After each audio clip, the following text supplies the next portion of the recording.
La prochaine, je pense que c'est la plus controversée de cette vidéo. Je sais pas ce que vous allez en penser. Je sais-tu ce que moi-même j'en pense? Salut tout le monde, c'est Marilyn et cette semaine, je vous parle de tendances chaussures pour 2025. Si t'es nouveau sur ma chaîne, bienvenue. Si t'es pas encore abonné aussi, je t'invite à le faire pour ne rien manquer des prochaines vidéos. Et on commence sans plus attendre. Je pense que c'est une de mes vidéos préférées à faire quand la nouvelle année commence. J'ai fait des recherches, j'ai re-regardé des runways, ce que les créateurs ont fait, pour vous arriver avec 15 tendances chaussures pour 2025. Puis c'est pas un secret, honnêtement, les chaussures ont le pouvoir de faire briller un outfit, to make or break an outfit. Et là, je commence sans plus attendre avec la première tendance qui est les mules à bout carré et les bouts carrés en général. Honnêtement, je suis vraiment contente d'en voir de plus en plus parce que dans les dernières années, j'ai l'impression qu'il y avait beaucoup de bouts pointus, tu sais, des bottes de cowboy, des kitten heel, and don't get me wrong, I love those. Mais il y a quelque chose d'un peu plus sophistiqué et je me rends compte que dans ma propre garde-robe, j'ai l'impression que j'ai même pas une paire. Mais là, je vous montre quelques exemples de designers qui ont attiré mon attention. Cette semaine, j'ai vu Easy Pop, une créatrice de contenu, qui a reçu ses mules de Tory Burch. Fait que vraiment, tu fais juste slider ton pied in avec le bout carré, mais la touche du piercing, l'anneau comme doré dans la mule et le reverse heel. Je trouve ça quand même vraiment cool. Sinon, cette paire-là, en cuir brune, mais avec l'ajout de ruban à la cheville, je trouve ça super cute. Si je devais acheter une paire, c'est sûr et certain que j'achèterais la marque Mista. Leurs créations sont tellement belles. J'aime full le clouté qu'ils ont mis autour. Quand je suis allée à Copenhague, je les ai vus in real life. Je les ai pris, je les ai même essayés. Ils sont tellement de qualité, ils sont magnifique. Jill Sander aussi a proposé celle-là que je trouve super belle. Et je voulais aussi vous montrer cette paire de Miu Miu vintage. La combinaison du snake print, les couleurs et le bout carré, je les trouve tellement belles. Je devrais essayer d'en thrifter. C'est sûr que des chaussures, c'est un peu plus compliqué. Il faut vraiment qu'elles soient en bon état, mais j'aimerais intégrer plus de bout carré dans ma garde-robe en 2025. Ça, c'est vraiment une trend que j'ai vu beaucoup sur les runways pour le printemps et l'été 2025. Et là, je parle des open toe. Mais les open toe que j'ai vus, mostly, c'était des talons hauts. Et là, je sais pas pour toi, mais moi, je suis pas une fille qui porte ben des talons hauts. Est-ce que toi, tu portes des talons hauts? Malgré tout, même si je vais pas intégrer cette tendance-là, je trouve ça magnifique. Miu Miu a kill the show for me. À chaque année, Miu Miu, c'est une des rares designers qui va avoir un shoe game aussi strong que ses vêtements. Je voulais vous montrer cet exemple-là, mais aussi celui-là qui intègre un bas au genou. Je pense pas que c'est genre intégré dans la chaussure, mais j'aime la juxtaposition du open toe et du bas au genou. Très cool, super différent. Dries Van Noten a aussi attiré mon attention. Les factions de couleurs qu'il propose, les motifs sont toujours tellement différents, ça se démarque. Et cette dernière, couleur menthe de rêve, ça c'est une teinte que je vois que Shu Shu Tong aussi a proposé dans ses vêtements. Le open toe, j'aime ça. Je trouve ça élégant, mais personnellement, je porte pas vraiment de talons hauts, fait que je pense pas que je vais l'intégrer, mais j'aime ça puis j'avais envie de vous le montrer si vous, par exemple, vous aimez les talons hauts. Les loafers. Les loafers, je dirais que c'est une de mes chaussures préférées. Je trouve que ça se porte littéralement avec tout. C'est une chaussure qui est confortable, qui est légère, qui est facile à agencer. Puis je sais pas pour vous autres, mais j'ai l'impression des fois qu'on associe les loafers plus à l'automne-hiver, mais là, pour les défilés de Spring Summer 2025, il y en avait vraiment beaucoup de différentes couleurs, de différents modèles, puis j'ai envie de vous en montrer quelques-uns qui ont attiré mon attention. Évidemment, Miu Miu avec l'élastique à l'arrière, quand même cool. Au niveau du confort, pas à voir parce que je vais pas les avoir, mais je serais curieuse. Mon coup de cœur ultime de loafer, c'est encore Miu Miu avec le talon, pas très haut, à bout carré. Ils sont splendides. Elle réussit toujours à faire une juxtaposition avec la languette puis l'espèce de chaussette. Vraiment, c'est sublime. Je peux pas passer à côté de Bom Fekaten qui a fait un défilé à Copenhague avec ce look-là puis les loafers. Tu sais, c'est juste pour montrer que des fois, on peut penser qu'un loafer, c'est boring ou corpo, mais non, tu sais, ça dépend vraiment juste comment tu l'agences, la couleur que tu vas choisir. Martine Rose, très cool look avec le petit ajout de la chaînette sur le dessus. Je l'appelle chaînette because it's a small chain. Chaînette. Gucci, Spring Summer 2025, quand même vraiment cool parce qu'ils ont perdu leur creative director il y a comme 1 an. J'aime vraiment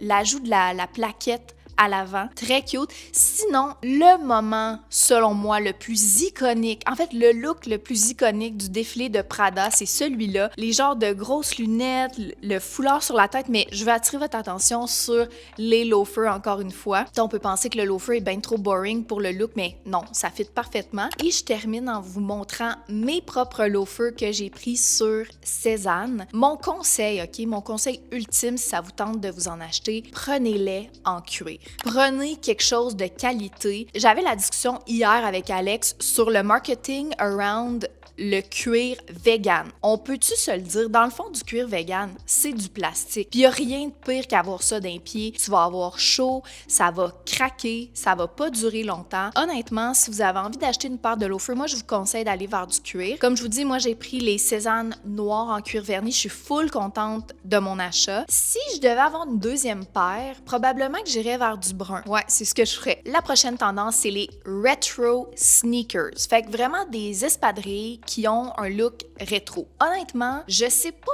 trop quoi en penser. J'haïs pas ça, mais je suis pas nécessairement en amour non plus. Ça me fait un peu penser à des souliers de quilles, genre elevated. Fait que là, je vous montre quelques exemples pour illustrer ma pensée. Proenza, Schuler, Loewe, Miu Miu, Vince en ont fait. Et là, j'attire votre attention sur les Adidas Tokyo. Tu vois, ça, c'est le genre, ça doit être parce que j'adore Adidas, mais c'est le genre de retro sneaker que je pourrais. Puis j'ai l'impression que c'est quelque chose que je pourrais agencer assez facilement. En fait, je réalise en vous parlant que ceux que je vous ai montrés sont assez plain. Il n'y a pas nécessairement de couleur. Fait que si j'allais vers un retro sneaker, je pense que je choisirais quelque chose de coloré. Hier, vous connaissez mon amour pour la créatrice de contenu Courtney Cruz. Elle a mis ce look-là de l'avant. Puis le Adidas, je l'avais jamais vu, c'est un Adi Racer. Je trouve vraiment beau. Puis tu sais, il y a le look rétro, mais étant donné qu'ils sont rouges, on dirait que ça, je sais pas, ça ajoute comme un punch. Puis c'est vraiment mieux selon moi que les Puma Speed Racer 4. Mais c'est ça. Fait que beaucoup de retro sneakers. Let me know what you think. Je pense que ça peut être partagé comme opinion à cause du look que ça donne. La prochaine, je pense que c'est la plus controversée de cette vidéo. Je sais pas ce que vous allez en penser. Je sais-tu ce que moi-même j'en pense? Et là, je parle des boxing boots. On en voit de plus en plus. En tout cas, moi, j'en vois de plus en plus. J'en avais parlé dans une vidéo. Je cherchais où, mais ça fait quand même un bout. La première fois que je les ai vus, ça me rappelait vraiment les années 2000. Mais là, je les aime de plus en plus, mais c'est surtout à cause de modèles vraiment différents qui sont sortis, puis des looks aussi que je trouve beaux. Fait que là, je vous montre la controversial boot pour que vous me dites ce que vous en pensez. Ganni a sorti celle-là, quand même cute. Quand même pas trop capoté. Adidas, honnêtement, quand ils ont sorti celle-là, j'ai drop the mic. Une boxing boot en cow print.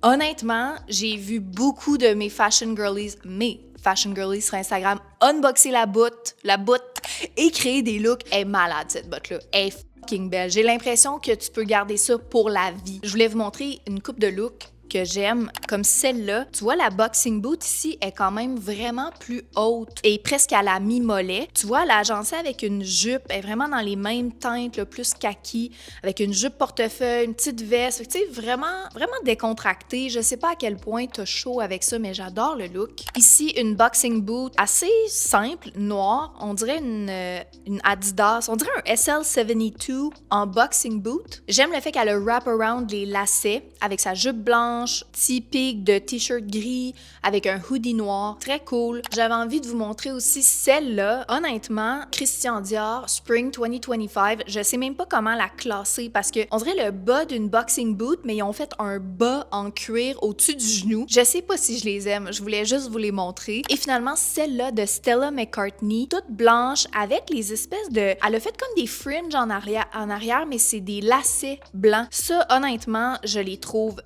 magnifique. Si je devais en acheter une paire, ça serait probablement celle-là. Le cow print sont débiles, mais là, j'ai déjà un sac en cow print, puis je me dis, bon, peut-être je prendrais les cow print aussi. Est-ce que c'est controversial pour vous, les boxing boots? Qu'est-ce que vous en pensez? Parce que moi, la première fois que j'ai vu, comme je te dis, j'étais genre, non, ça se pourra pas. Puis là, je sais que dans l'autre vidéo, j'ai dit, des fois, quand on voit une tendance puis on l'aime pas, ben c'est la première réaction qui est la bonne, mais des fois, on peut changer d'avis aussi. Je vais passer au prochain point. La prochaine tendance, c'est le motif de serpent. J'en ai parlé, l'année passée, on en a vu, mais je pense que pour 2025, on va continuer à en voir et je suis pas fâchée parce que j'adore le snake print. Puis là, je voulais vous montrer le défilé de Martin Rose pour SS25. On l'a pas encore tout écouté, Alex puis moi. Je suis juste comme allée chercher des photos, puis pardon, genre, ça a aucun bon sens, ce look-là. Le pantalon bleu, agencé au loafer, bout carré à serpent, vert comme presque jaune fluo, le jacket gris rentré, la cravate, la casquette, je capote. C'est tellement beau. J'aime un loafer ou une botte en snake print. C'est un rêve. J'ai vu aussi Ankuta Sarka qui crée des chaussures vraiment funky, vraiment différentes. Je voulais vous montrer 7 bottes hautes à bout pointu. Honnêtement, not a fan que ce soit une botte haute, mais j'adore le motif, j'adore la teinte aussi de serpent dans du gris, blanc et noir. Puis dans ce même point-là, je me suis permise, because it's my video, d'ajouter toutes les prints en général, même le léopard print, ces bottes-là sont incroyables. Givenchy 2025 aussi a fait ces choses-là en cow print que je trouve malade. Fait que je pense des prints au niveau des chaussures is a thing. La prochaine, c'est les Mary Jane. Les Mary Jane, ça doit faire 1 an ou 2 que j'en parle. It's here to stay. Les passerelles étaient remplies de ce type de chaussures-là que j'adore, que je trouve tellement versatile puis le fun. Et je vous montre mes préférés. Prada a proposé celle-là avec un talon carré, un talon assez bas carré, puis j'aime beaucoup les petites intégrations de, on dirait des petits dots avec la belt. Vraiment cute. J'ai été vraiment surprise par Miu Miu qui a proposé celle-là qui, je dirais, est un Mary Jane fusionné à une flip-flop, probablement à 2000 $, mais je l'adore. Puis j'aime l'insertion du morceau de tissu. Trop beau, vraiment différent. Gucci aussi est arrivé avec des modèles vraiment le fun avec leur logo classique, mais un Mary Jane à bout carré, fait que plus un style ballet. Très cool. J'ai découvert aussi Kent & Curran que je connaissais pas en faisant juste des recherches sur Pinterest. Vraiment cool ce qu'ils font, puis je suis tombée en amour avec celles-là qui sont de couleur baby blue. J'ai quelques Mary Jane, mais pour le printemps, j'aurais le goût d'avoir un baby blue. C'est une couleur que j'adore, puis j'en ai pas beaucoup. Je pense que ça serait chouette d'avoir un Mary Jane bleu pâle pour le printemps. Ça, j'ai été vraiment surprise d'en voir. Laisse-moi te dire que c'est sûrement pas la chaussure la plus confortable. Et là, je parle des clogs en bois. Me semble ça me rappelle les filles hollandaises, c'est ça? En Hollande, qui est bien avec une semelle de bois? J'ai quand même envie de vous montrer des modèles que je trouve adorables parce que, ben c'est ça, c'est trop beau. Miu Miu, honnêtement, je le répète, elle est géniale, je l'adore. Puis ce qui fait qu'ils se sont démarqués, je trouve, les clogs en bois de Miu Miu, c'est vraiment les factions de couleurs. Tu sais, vous voyez comme le rouge et le mauve, le cherry et le turquoise, c'est de toute beauté. Puis tu sais, c'est une chaussure qui est très 70s, dans le temps des franges, les bell bottoms, j'adore ça. Et j'avais envie de vous montrer un exemple de look aussi pour l'été parce que des fois, c'est peut-être une chaussure que tu te dis, ben, mais comment je vais porter ça, tu sais, avec quel look? Moi, ma manière préférée de le porter, c'est d'aller un peu à l'inverse de ce qu'on s'attendrait de le porter avec. Genre, je le porterais pas nécessairement avec une jupe longue paysanne ou une robe longue. Tu sais, ici, elle a mis une petite chaussette avec un short bien relax, petite blouse super cute. Puis je finis en vous montrant ces 2 modèles-là que j'ai trouvés right now sur Essence, qui est Acne Studio. Donc, un modèle plus plat, mais aussi, ils ont fait le modèle en plateforme avec du petit poil sur le top. J'aurais peur de me casser la cheville. Mais est-ce que c'est un trend qu'on va beaucoup voir à l'été? Je pense que oui. Je veux pas dire que je vais pas les acheter, mais je prendrais quelque chose de très bas si c'était le cas. On en a vu pas mal à l'été 2024 suite au défilé de Chanel qui a quand même eu une grande influence à bring back ces chaussures que plusieurs considèrent comme douteuses ou même considèrent comme pas des chaussures. Et là, je parle des flip-flops. Les fameuses gougounes en bon québécois. Je pense qu'on va continuer d'en voir. Honnêtement, j'en ai porté à l'été dernier. Puis j'ai pas détesté ça, mais je vais être bien honnête, tu portes pas ça si tu t'en vas marcher 5 ou 10 km. Mais bref, je les trouve cute. J'ai vu beaucoup de looks adorables. Et là, je vous montre quelques exemples. Miu Miu a fait une version de Gogun qui ont l'air un peu d'une sandale de natation, si je peux dire. Mais ils ont l'air beaucoup plus confortables qu'une flip-flop. Fait que je voulais vous les montrer. Une marque de flip-flop que j'ai découvert l'été dernier que je trouve hyper confortable. C'est ceux-là que j'ai portés. La marque s'appelle Havaiana. Puis j'ai vu qu'ils ont sorti un bout carré l'été dernier. Je les avais pas achetés. J'avais acheté juste le bout rond normal. Mais j'avoue que cet été, j'aimerais quand même en avoir une paire. Je les ai beaucoup portés. C'est quelque chose de juste facile à throw on. J'en ai vu aussi avec un talon. Je pense pas aller vers ça, mais c'est quand même cute. Et sinon, je vous montre 2 looks si vous êtes encore sceptique des flip-flops sur ma queen Courtney. Elle a vraiment créé des beaux looks avec ces petites sandales-là qui sont vraiment effortless. Dites-moi ce que vous en pensez dans les commentaires. La dernière vidéo où j'avais parlé des flip-flops, vous étiez quand même partagés. Il y en a qui trouvaient ça cute, il y en a qui étaient comme hell no. Next up, les chaussures sheer avec de la transparence, Jelly, Mary Jane, les slide-on, ce que tu voudras. Je pense qu'on va continuer à en voir beaucoup à l'été 2025 pour la simple et bonne raison que c'est juste tellement facile à porter. Ça protège tes orteils, mais en même temps, ça les laisse respirer. Je suis une grande fan, je trouve ça adorable. Mes préférés, je vous en avais parlé, c'est les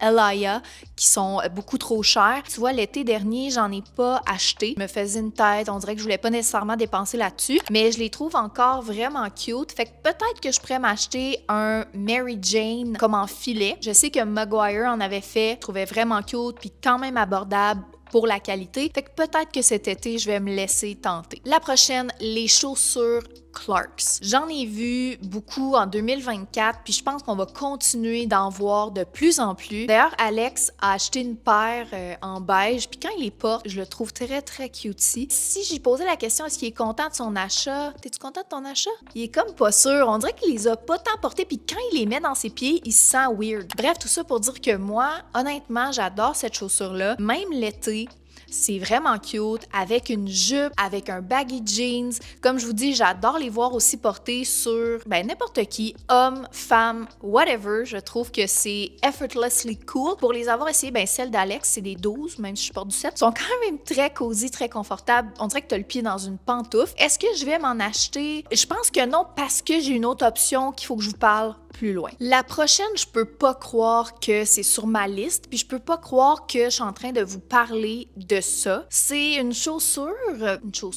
québécoise. Il y en a qui les haïssent honnêtement. Je parle des Crocs. Je pense que ça va être vraiment big cet été. J'en ai acheté une paire de plateformes mauve à l'été 2021, puis je m'en suis départie vraiment rapidement. Je pense que j'ai pas fait un bon choix de couleur. Je pense que c'était pas un bon choix non plus de prendre les plateformes, mais là je vous montre des looks que j'aime, que j'ai vus récemment. Tu vois ici, elle porte les Crocs plats jaunes. Je trouve ça adorable. Une de mes créatrices de contenu préférées aussi a porté les Crocs plats camo récemment avec des Adidas track pants puis d'autres looks aussi. Puis pour vrai, je trouve ça full cute. J'ai vu aussi les plateformes noires. Vraiment beau comme look sur elles. Je rachèterais pas des plateformes. J'ai vu aussi des Crocs avec des rosettes sur Essence.